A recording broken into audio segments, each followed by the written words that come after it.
Salut, c'est Rebecca. Aujourd'hui, j'aimerais vous parler de l'arc narratif de vos personnages et plus précisément des 3 possibilités que vous avez pour l'arc narratif de chacun de vos personnages.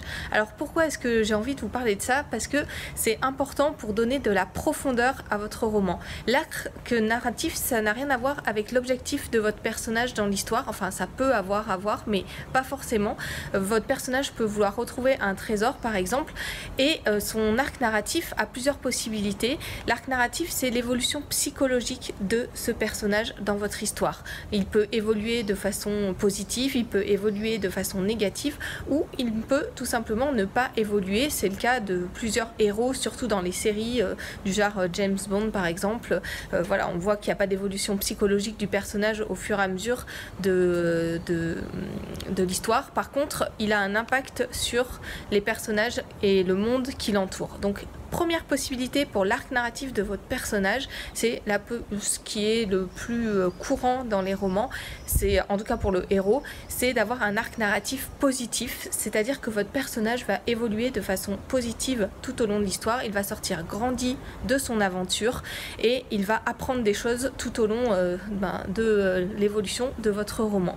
Ça, c'est un arc narratif souvent utilisé pour le héros parce que les lecteurs aiment les héros qui vont bien et qui terminent bien. C'est beaucoup plus facile aussi à écrire. Donc première possibilité, arc narratif positif. Deuxième possibilité, arc narratif plat.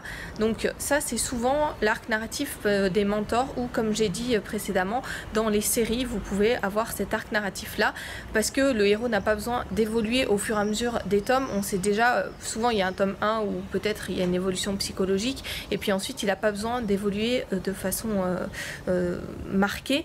Il a simplement besoin de vivre d'autres aventures et d'avoir un impact sur le monde qui l'entoure. Ce qui est important de savoir, c'est qu'il y a toujours une évolution, quelque chose qui se passe. Il y a pas de, voilà, on reste pas statique dans un roman, et soit l'évolution est sur le personnage, soit elle est sur le monde qui l'entoure, mais s'il n'y a pas d'évolution, c'est pas intéressant non plus pour le lecteur. Donc deuxième possibilité, cet arc narratif plat que vous pouvez utiliser pour les mentors parce qu'ils n'ont pas besoin non plus d'évoluer, c'est eux qui donnent des conseils à votre héros, ou pour d'autres personnages qui entourent le héros.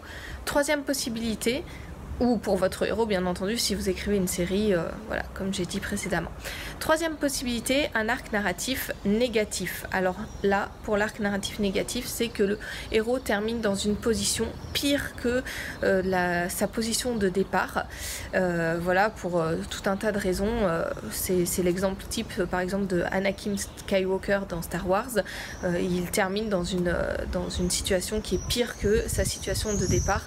Voilà, il y a toute une évolution qui fait qu'il termine dans cette position-là. Là, ça va être aussi un arc narratif qui est intéressant à mettre dans vos romans. Alors peut-être pas forcément pour votre héros si vous vous sentez pas vraiment à l'aise avec ça, parce qu'il faut réussir à créer quand même un héros qui soit intéressant et plus ou moins attachant pour le lecteur, mais pour d'autres personnages vous pouvez aussi utiliser cet arc narratif pour donner de la profondeur à vos personnages et les faire évoluer de façon négative, donc pour qu'ils arrivent dans une position pire que celle de départ.